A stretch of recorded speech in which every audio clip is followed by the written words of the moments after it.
Jesús está sentado en el pozo de Jacob, cansado de una larga caminata.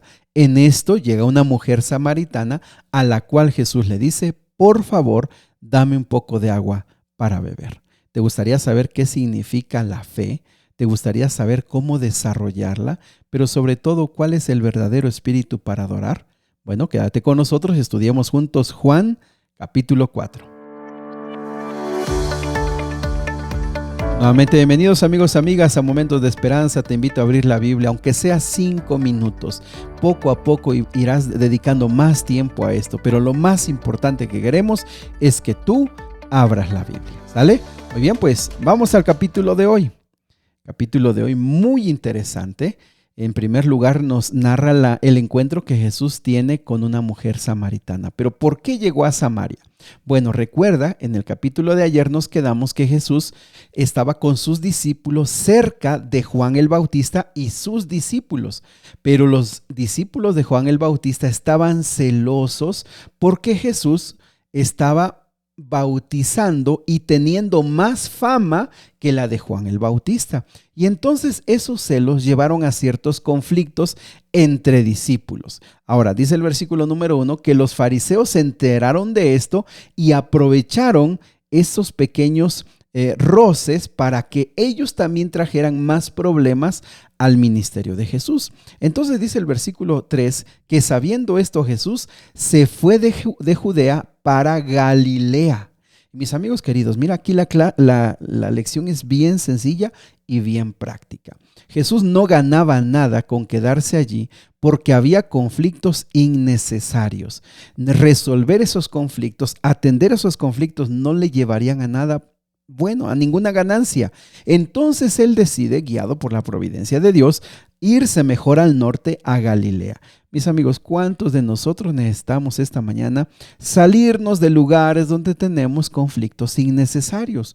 ¿Cuántos de nosotros necesitamos analizar si somos nosotros el conflicto innecesario?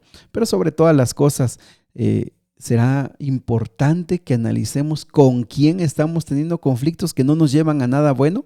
Quizás sea hoy el momento de tomar la decisión de arreglar ese conflicto. Muy bien, Jesús sale hacia el norte. Recuerda que en línea recta pues tendrían que pasar por Samaria. Pero los judíos, como no se llevaban con los samaritanos, los judíos daban una vuelta por el río Jordán. Una vuelta realmente, una vuelta. Y hasta allá arriba entraban a Galilea. Porque bueno, este conflicto era de siglos, de siglos. No se llevaban, no se hablaban, no se toleraban. Es más, muchas veces hasta se apedreaban. Es decir, era una relación terrible. ¿Pero qué? Eran hermanos. Recuerden, ellos eran de los mismos descendientes de Jacob. De lo mismo eran hermanos, pero no se podían ver. Apreciados amigos, lo que hoy sucede ha sucedido siempre. ¿Cuántas veces nosotros con la familia hay personas con las cuales no nos llevamos? No por problemas de ahora, por problemas del pasado, que los venimos arrastrando, que los venimos reviviendo y a veces hasta nos olvidamos cuál era el conflicto inicial, pero no nos podemos llevar. Fíjense cómo Jesús aquí rompe esas maneras de pensar, rompe todo eso y él va en línea recta porque tiene que pasar por Samaria porque va a dejar una lección muy importante. Cuando llegan a Sicar, es una aldea de esa zona de Samaria, y le dice a sus discípulos, vayan a buscar comida, yo me quedo aquí. Habrían caminado, amigos, unos 30 kilómetros. Imagínate haber salido por ahí de las 9 de la mañana, a las 12 del día estaban allí en el pozo de Jacob. Calor terrible, una zona árida. Bueno, aquí se muestra, versículo número 6, a Jesús cansado. Recuerda, el Evangelio de Juan va a hablar mucho de estas expresiones de Jesús como un ser humano que se cansa, que tiene hambre. ¿Por qué? Porque Juan nos trata de mostrar a Jesús así como tú y como yo. Muy bien, se encuentra a ese mediodía, llega una mujer samaritana y entonces, mis amigos, aquí hay un modelo, ojo, muy interesante, subráyalo, porque hay un modelo para alcanzar a otras personas. Jesús levanta la curiosidad, despierta un interés y también ayuda a la persona a darse cuenta de su necesidad espiritual y entonces esta mujer reconoce quién es el Mesías y ahora se convierte en una predicadora, porque va a buscar al pueblo para que vengan a conocer a Jesús. Algunos elementos importantes de esta historia tiene que ver con Jesús comparándose a él mismo con agua viva. Le dice, mira, si dame de beber, mira, pero ¿cómo me hablas? Pues si tú eres judío, no me deberías hablar. Ojo, está levantando el interés.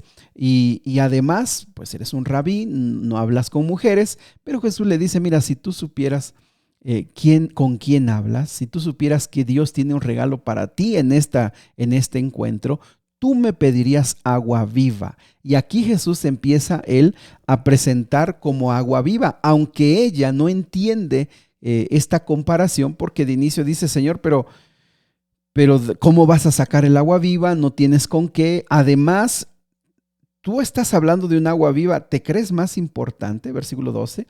¿Te crees superior a nuestro antepasado Jacob, que sacó agua de este pozo?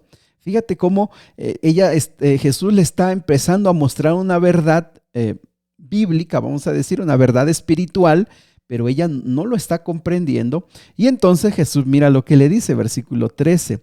Cualquiera que beba de este agua pronto volverá a tener sed, pero todos los que beban del agua que yo te doy no tendrán sed jamás. Esa agua se convierte en un manantial que brota en frescura dentro de ellos y les da vida eterna. Fíjate que aquí hay dos elementos. Jesús se presenta, como te digo, como el agua, pero esta tiene dos características. Número uno, quita la sed eternamente. Ojo con esta palabra, quita la sed eternamente. Tú tomas el agua, Cristo Jesús, no vuelves a tener sed. Y en segundo lugar, tienes vida eterna desde que tomas esa agua. Aquí Jesús se presenta, mis amigos, Juan, el apóstol Juan, nos presenta a Jesús como esa respuesta a la sed humana, esa sed insaciable de buscar, de anhelar, de querer, de esa inquietud, esos remordimientos.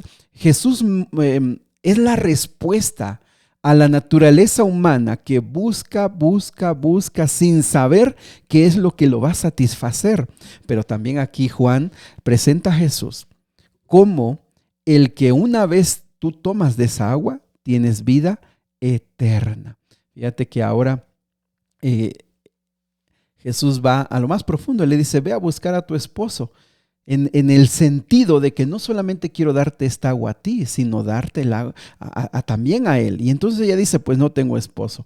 Y entonces se descubre pues que ella tenía un pasado pues no muy de mucho orgullo, porque ella había tenido varios esposos, 5 esposos. Y entonces cuando ella se da cuenta de que él sabe, conoce su vida, le dice, ¿sabes? Tú has de ser un profeta. Más que eso, más que un profeta, Jesús se manifiesta. Fíjate, es de las pocas veces que Jesús se declara, yo soy el Mesías. Y ella un poquito escondiendo su pasado le dice, bueno, pero yo sé que ustedes dicen que hay que adorar allá en el templo, nosotros adoramos aquí. Y Jesús le da una respuesta muy importante. Los verdaderos adoradores adorarán al Padre en espíritu y en verdad. Versículo número 23. Fíjate que aquí el Señor les dice, mira, olvídate de tu pasado, olvídate de eso, lo que yo quiero es redimirte, darte esta agua, darte la salvación. Yo soy el Mesías que se está esperando, pero quiero decirte algo. Pronto llegará el momento en que los verdaderos adoradores no solo se verán por el lugar donde van, sino el Señor conoce el corazón, conoce realmente el interior y las intenciones. Y amigos, esto es muy importante para nosotros, porque cuántas veces nosotros vamos al templo, cuántas veces nosotros buscamos a Dios, pero no nos damos cuenta que lo que realmente Dios está viendo es el espíritu interno, nuestra actitud y nuestro deseo profundo de lo que realmente está pasando en nuestro interior. Él lo está viendo. La próxima vez que vayas a la iglesia, por favor, no te olvides de esto. Él no ve lo externo, no lo asombramos que si cantamos bien, si participamos, si predicamos, si cantamos. Él ve nuestro corazón. Muy bien. Saben que aquí pasa algo muy interesante. Ella se convirtió rápidamente en un discípulo, fue y le dijo a la gente, miren, este hombre me ha dicho todo lo que soy, ¿no será el Mesías? La gente vino y Jesús le empezó a predicar.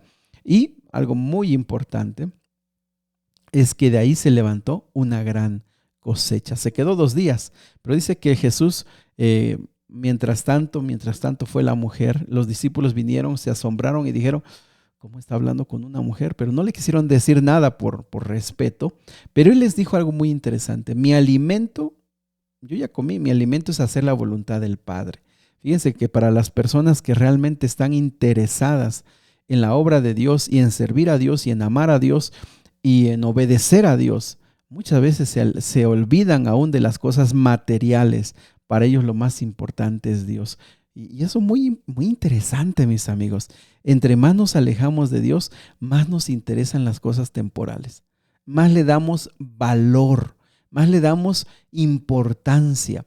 Pero una persona que más está cerca de Dios y más está pensando en las cosas eternas, se interesa en otras cosas, en las espirituales principalmente. Jesús les dijo, amigos, ha llegado la hora de la cosecha. Ustedes piensan que falta mucho, no, la hora de la cosecha ya llegó. Y qué importante saber, mis amigos, que todo lo que nosotros sembramos lo vamos a cosechar. El Señor dijo, ya llegó la hora de la cosecha. Ustedes van a sembrar, otros van a cosechar. Jesús, fíjate, ojo con esto, muy interesante. Esta cosecha que estaba levantando Jesús fue sembrada por Juan el Bautista. Pero la cosecha que Jesús llevaría en 3 años y medio, la recogerían los discípulos a la muerte de Jesús. Siempre se cosecha, mis amigos. No te olvides. Si tú siembras bien, vas a cosechar bien. Pero si sembramos mal, cosecharemos mal. El Señor aquí nos da un principio muy, muy importante. A veces sembramos mal pensando y no sé de qué forma pensamos que vamos a cosechar el bien. No lo entiendo, pero aquí el Señor dice, siembren. Quizá otros cosechen, pero tú siembra. Amigos, nos hace falta tiempo, de veras. Del versículo 43 al versículo 54 hay una historia muy interesante. Jesús siguió su camino y llegó a Caná. ¿Te acuerdas a donde convirtió el agua en vino? Cerca de allí, a unos 25 kilómetros, estaba Capernaum. Cuando un hombre, un funcionario del rey, ojo, un hombre de ser allí importante del rey, supo que Jesús llegó a Caná, fue para allá. Tienes que subir más o menos unos 600 metros en un trayecto de unos 25 kilómetros y llegó a Caná. Quería hablar con Jesús. ¿Por qué? Porque su hijo estaba muy grave, estaba cerca de morir. Y cuando iba caminando, él decía, yo voy a creer que ese hombre es el Mesías si sana a mi hijo. Si sana a mi hijo, yo voy a creer que él es el Mesías. Cuando llegó, pues Jesús estaba en Caná lleno de mucha gente y entonces se acerca con los discípulos y trata de tener una cita. Le urgía hablar con Jesús. Cuando finalmente estaba delante de él, Jesús lo observó. Y fíjate lo que dice, versículo 48. ¿Acaso nunca van a creer en mí a menos que vean señales milagrosas y maravillas? Lo que Jesús aquí le estaba diciendo es, tú tienes un poquito de fe, pero estás pensando que realmente vas a creer en mí hasta que veas los señales, hasta que veas las señales, hasta que veas los milagros. Y mis amigos queridos, así somos nosotros. Condicionamos nuestra fe y decimos, sí creo en Dios, pero si Él me respondiera, si Él me diera esto, si Él me diera aquello, yo creería porque me estoy dando cuenta de lo que está haciendo. Mis amigos, eso no es fe. Eso no es una verdadera fe, porque tú estás condicionando a Dios y muchas veces nosotros estamos así. Y cuando no se cumple lo que nosotros le pedimos al Señor, ¿cuántos chascos tenemos? Este hombre estaba delante de Jesús y Jesús lo descubre en la profundidad de sus pensamientos. Dices, hasta que veas señales vas a creer en mí. Fíjense que pasar estos momentos con Jesús frente a frente fue lo que hizo que él cambiara de opinión. Y él en ese momento no requirió horas, no requirió días, no requirió años. En el momento se da cuenta de su error. Él tenía que creer en Jesús incondicionalmente. Él tenía que creer en Jesús, pasara lo que pasara. Y mis amigos, solamente, ojo con este detalle, con esos minutos que este hombre pasó con Jesús, él desarrolló fe. ¿Sabes cómo se desarrolla la fe? Pasando tiempo con Jesús. pasando tiempo con nuestro Señor Jesucristo. Cuando tú pasas tiempo con Él a través del estudio de la Biblia y de la oración, tú vas a desarrollar fe. Y entonces Jesús le dijo después de esto, Él le urgía, dice, bueno, pero ve conmigo, yo creo, ya creo completamente. Ven conmigo, 25 kilómetros, unas 4 o 5 horas. Y Jesús le dice, ve, tu hijo vive. Esta expresión tiene que ver con tu hijo vive y vivirá. Y sabes, la estructura de la historia dice que este hombre pudo haberse regresado, pero no se regresó a su casa. Había regresado, llegado en la noche.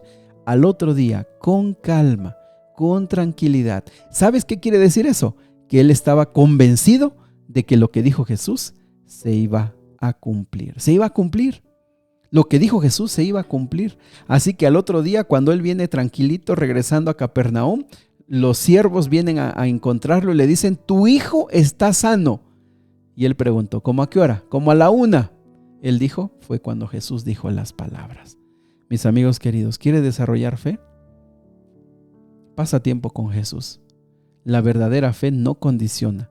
La verdadera fe no obliga.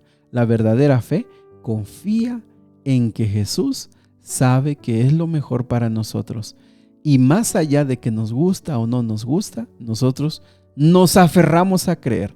Él es mi Padre, estoy en sus manos y Él sabe lo que hace conmigo. Querido Dios y Padre, nos ponemos en tus manos esta mañana. Ayúdanos, Señor, a tener ese encuentro como la mujer samaritana. Ayúdanos a descubrir que nuestro pasado quizá no ha sido el ideal. Lo ponemos en tus manos. Te reconocemos como Mesías, te reconocemos como nuestro Salvador. Ayúdanos a tener fe. En el nombre de Jesús. Amén. Sigue orando, sigue abriendo tu corazón al Señor. El Señor quiere escucharte.